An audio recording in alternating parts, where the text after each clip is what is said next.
Hello, this is Cliff Barrickman, one of the co-hosts of Animal Planet's Finding Bigfoot. My trip through Squatchery has been going on for over 20 years now, and the more I travel around the country and the world, the more I realize that the eyewitness descriptions all are consistent. The morphology that can be seen in the footprints all is consistent.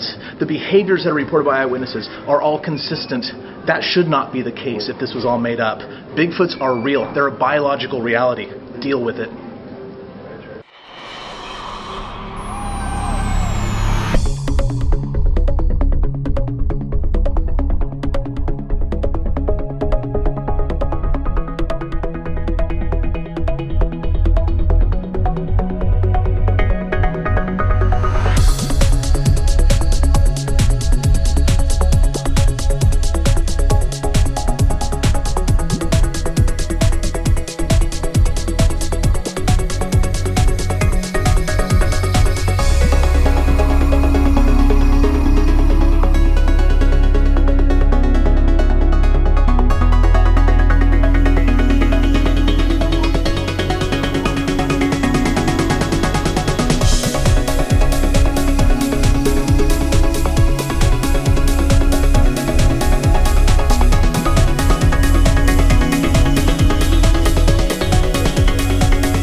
Grab your boots, your coat and hat.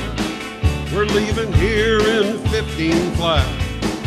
Ain't coming back till the morning light. Gonna be out in the woods all night. Bigfoot. Bigfoot. And right now we have Dr. Jeffrey Meldrum. He's arrived and we're just kind of hanging out talking. He brought some of his casts. And some of the casts are from Grace Harbor. That one right there. And then we have some... The famous Hereford cast. The Hereford cast? Is that this one here? That's what we call this here. Oh, this one. Yep. Okay. So he just was having a tough time. But Bluff Creek. These are from the actual Patterson film. These three. From the Patterson Gimlin footage. We talked to Bob Gimlin earlier. And then, what can you go into some details about these ones at all? Very little. Okay. Paul Freeman from up in the Blue Mountains by Walla Walla. This one, that one are from the Paul Freeman collection. But I met him at the airport. These two are the famous Cripplefoot. Oh yeah, seen those. The Bosberg cast. Yeah. He seemed like a sincere, nice fellow. The knuckles I already said are from Paul Freeman. Richard told me about This one I believe is from the Blue Mountains in the same area, but cast by a different individual. But you can see. How do I get one of these cool Bigfoot shirts? You can get them here at this event or whatever conference I showed up to, or SasquatchPrints.com. And who drew these? Who designed these? I did all the design work on all but just a few of these designs.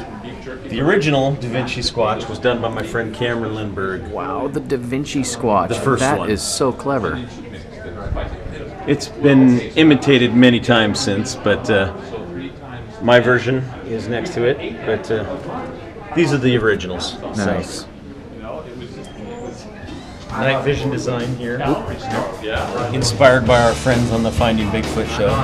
One of these nights their squatching is going to pay off. Bigfoot. Bigfoot. Leave a note on the door, you're a little too late. What you want's gonna have to wait for Bigfoot. Bigfoot. Hi, my name is Gloria Thomas. I originally was born in Idaho and I am now living in Washington State. I am here at the Sasquatch Summit because I'm a definite believer. I've researched, well actually Bigfoot has been my hobby for 25 years. And I've researched, I've read online, never had a sighting. But that doesn't matter because I'm a definite believer. I came to this summit to listen to all the people who have written all the books that I have read and to meet them and to be able to hang out with them. Especially Bob Gimlin was here. He was the original taker of the Patterson-Gimlin film. So my big dream in life was to be able to meet Bob Gimlin, and I did today. So don't ever let anybody tell you the dreams don't come true. Thank you. Bigfoot. Bigfoot. Leave a note on the door, you're a little too late. Further back into the mountains that weekend, it was on a Saturday, to do a little more investigating, because what took us down there in that area was 3 different sizes of footprints in the fresh dirt, where they had started building logging roads about 3.5 miles from where we camped. And so anything that would leave a track in that fresh dirt where they were grading and blading roads back in to make a road for the logging to soon happen, I assume. I don't really know what was going on as far as the logging part itself, just that they were starting to build roads. So, like I said, Roger and I had started back with our horses, with a little pack horse with our sleeping bags, and the camera and so forth that Roger had. We went around a bend in the trail, and I don't know how many of you folks understand what a downfall big root system of a tree which stood about I've never had a 10, 11 GoPro. feet It's high. pretty kind of cool. It caused the creek to reroute itself around like it. a wireless We remote. around, It's very cool. around this So I big haven't tree. figured out how to zoom. The creature was standing on the other side of the creek. Thanks. Which If you have any ideas, let me know. The creek was about 25 to 30 feet across, about 18 inches deep in water in the fall of that time of the year. And we were another 20 feet from the creek when we first saw the creature, and I was riding behind Roger on my horse. Roger was riding a little quarter horse. I was riding a big, tall quarter horse. Roger's horse just, I have said in the past, Roger's horse blew up. But I have to be careful about some of the things that I say, because people say, well, how can you blow up a horse? Well, what I really meant, Roger's horse just spooked and kind of threw a fit and was jumping and lunging around, and Roger was trying to get his camera out of the saddlebag. He finally managed to do that, ran across the creek and started up the sandbank with the camera to his eye and slipped and fell, or didn't slip, he just stumbled and fell down. So then he jumped up, and if you've seen the film footage before, you will see that shaky part in the beginning, and there's really nothing in it. It's just, and so when Roger got up, stabilized himself on a downfall log there, then that's when the film footage started, where you folks have all been able to see it real plain. And so that frame, I think it's 352, 351, somewhere in there. Roger wanted to relocate, so he asked me to ride across the creek. Well, he didn't ask me to ride across the creek, he just asked me to cover him. Well, we both had rifles in our saddlebags, and their scabbards on the saddle. So I rode across the creek, and I knew if it turned around, I couldn't shoot from the horse, because he was lunging and jumping around. So I stepped down off the horse, and that famous film footage you see when she turns, it's on this belt buckle I'm wearing, like that. When she makes that turn, she never lost a stride. She kept right on walking. And that's what that turn was. She turned to look at me as I stepped down off the horse. I took the rifle with me, but I never raised it up because I had no reason to do that. She kept right on walking away from us. As you see in the film footage, she walked as if she was just walking away. She wasn't trying to run, or didn't seem to be, other than just getting away from us in a cool manner. And so Roger had been taking film for all of the scenery On the way up there, the scenery of the trees, the fall leaves and the maples and so forth that had the red and yellow leaves on them. And of course, I'm not a cameraman, so I didn't know much about what was going on. But Roger, I wanted to get back on the horse and follow her. And Roger did not want me to because he said I'm out of film. I went and while he was getting film in the camera, I went and caught the horses up, brought them back, and we attempted to follow the creature which way it went. And I say her now because I never realized that it was a female. At the time, I didn't even know what a female looked like. Didn't know really what a Bigfoot really looked like because I was kind of a skeptic until that particular day. And so, if any of you folks out there have ever had a sighting or anything close, you'll probably be like me. You'll never forget it the rest of your life. Thank you very much.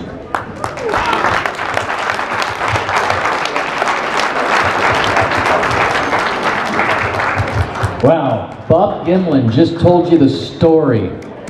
That is a special thing, in my opinion. What do you guys think?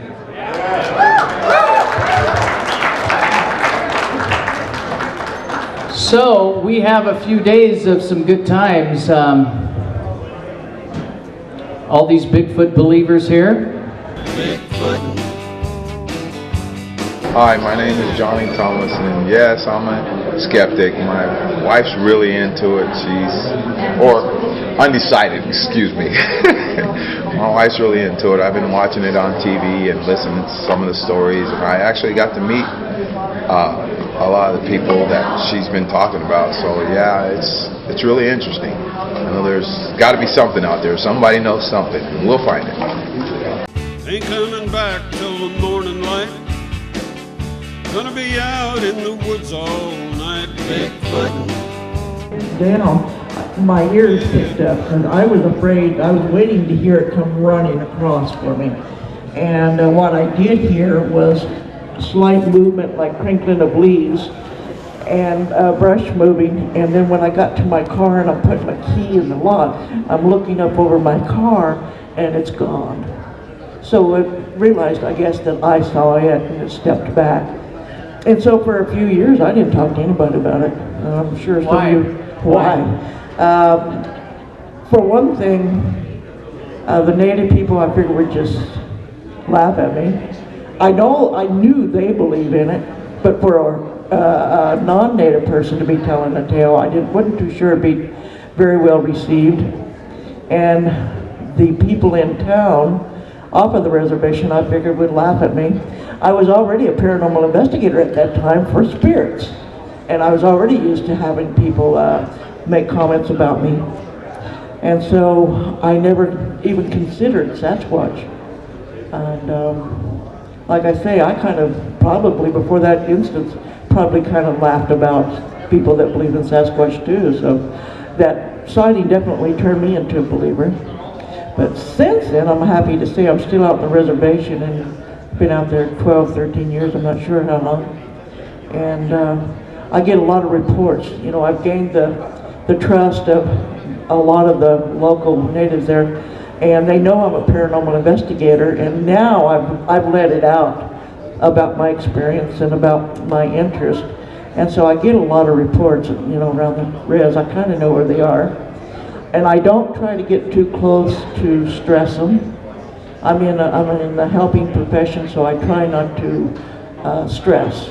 And so I stay at my distance. I have another researcher here with me today that's also been out with me in the field, and I don't try to get too close. We keep our distance. We just try to listen for soundings and knockings and that sort of thing. And I think there's maybe 3 or 4 families is what I consider. You know, we're out here on the water. We know there's whale pods. I kind of call these family pods, is what I call it. Sort of like what we do when we talk about the whales. And I look at them as being more human than creature. But that's just me. And I'm coming here to this conference to learn a lot more and to hear a lot of your opinions, what your take is on it. Because, you know, most everybody in this room has probably been researching them longer than I have. And but we have probably 3 or 4 families there that we're aware of, and I know at least 2 of the families know who I am because I've been out there and I make my presence there. And where I work, they were watching me. I have no doubt about it. They've been watching me, and I know they know who I am. They know my vehicles and that sort of thing. So I'm not afraid of those ones there anymore. But there's a couple other areas where I don't get to very much that I know those families don't know me. But I know another researcher who was just on In Search of Bigfoot last week. I don't know if any of you watched it. Anybody see that this last week? There was some people, Native Americans, being interviewed up on the Lummi Reservation.